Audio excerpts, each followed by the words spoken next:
কি একটা মজার অঙ্ক দিল। অনেক পরীক্ষা আসছে, এনএসআই থেকে শুরু করে প্রাথমিক সরকারি শিক্ষক থেকে শুরু করে আপনার এমন কোনো পরীক্ষা নাই যে অঙ্কটা না আসছে। আমি পাশে দিলাম না, জায়গায় ধরবে না বা আমার স্লাইড তৈরি করতে সময় লাগে অনেক, এই জন্য দেখেন কি বলছে। পরপর 10টি সংখ্যার প্রথম 5টির যোগফল 560, শেষের 5টির যোগফল কত? যদি আপনি বুঝেন অঙ্ক, তাহলে আপনার 15 সেকেন্ডের বেশি লাগবে না অঙ্কটা করতে। আর না বুঝলে অনেক সময় লাগবে। দেখেন বলছে কি, পরপর 10টি সংখ্যার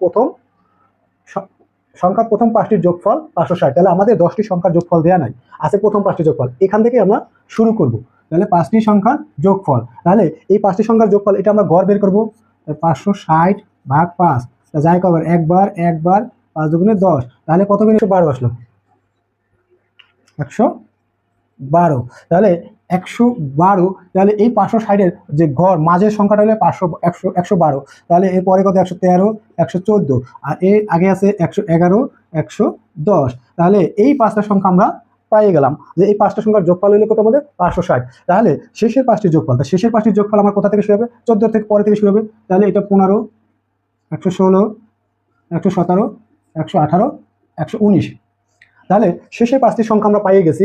এখন দেখেন বলছি 5টি সংখ্যার যোগফল। এখন আপনি যদি এই 5টি সংখ্যা যদি যোগ করতে যান, তাহলে দেখা যাচ্ছে আপনার যোগে ভুল ত্রুটি হতে পারে বা হতেই পারে যোগে ভুল। কিন্তু এখান থেকেও আমরা সহজ একটা টেকনিক অবলম্বন করি যাতে আপনি মানে নির্ভুলভাবে করতে পারেন। দেখেন এর মাঝের সংখ্যাটা কত?